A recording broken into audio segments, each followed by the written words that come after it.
तुम्ही ना रेट कमी केले, ना मेंटेनन्सची पर्वा केली, ना ॲव्हरेजची पर्वा केली। आणि म्हणून मला सरकारला सांगायचं आहे की प्रतिकात्मक गाडीची अंत्ययात्रा 2029च्या सरकारची अंत्ययात्रा असल्याशिवाय राहणार नाही, असा इशारा मला कोल्हापूरच्या वतीने सरकारला द्यायचा। जशी प्रत्येक मोठ्या यशामागे मेहनत असते, तसेच प्रत्येक यशामागे योग्य मार्गदर्शन असते। आम्ही जेईई, नीट आणि MSTCETच्या यशाने उज्ज्वल भविष्याचा पाया घालतो। अभिनव सायन्स अकॅडमी, अचूक मार्गदर्शन घ्या, उद्याचा इतिहास घडवा। केंद्र सरकारचं पेट्रोलचं जे धोरण आहे की रेग्युलर पेट्रोलमध्ये 20% इथेनॉल मिश्रित त्यांनी पेट्रोल द्यायला सुरुवात केली। पहिल्या टप्प्यामध्ये लोकांच्या लक्षात आलं नाही, पण आता सातत्याने जाणवतंय की E20 पेट्रोल वापरल्यामुळे बहुतांशी बऱ्याच गाड्यांचं ॲव्हरेज कमी पडायला सुरुवात झालेली आहे, गाड्यांचा मेंटेनन्स निघायला सुरुवात झालेली आहे।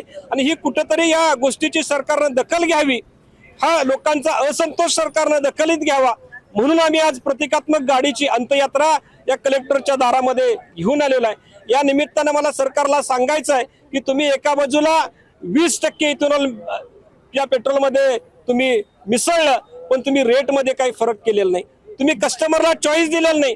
कारण बऱ्याच लोकांच्या गाड्या जुन्या आहेत आणि त्याला हे 20% इथेनॉल मिश्रित पेट्रोल सूट होऊ शकत नाही, गाडी व्यवस्थित चालू शकत नाही। लोकांच्यासाठी ऑप्शन असायला पाहिजे रेग्युलर पेट्रोल आणि E20 पेट्रोल।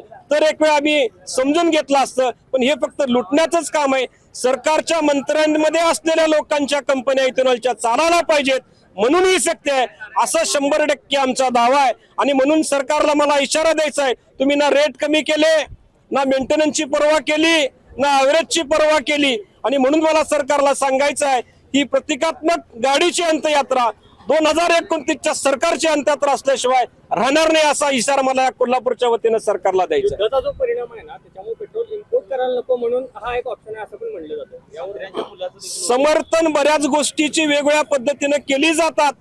नीटचे पेपर फुटले, त्याच्यावर समर्थन केलं जाते। महाराष्ट्रामध्ये पेपर फुटले, त्याच्यावर समर्थन केलं जाते।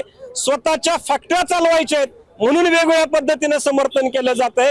पण वस्तुस्थिती जी आहे, आज मी स्वतः 5 ते 6 पेट्रोल पंपावर जाऊन आलो, तिथल्या लोकांशी बोललो, गाड्यांचं ॲव्हरेज कमी पडतंय आणि मेंटेनन्स निघतोय, ही 100% खरी गोष्ट आहे आणि सरकारने वेळीच समजून घ्यायला पाहिजे।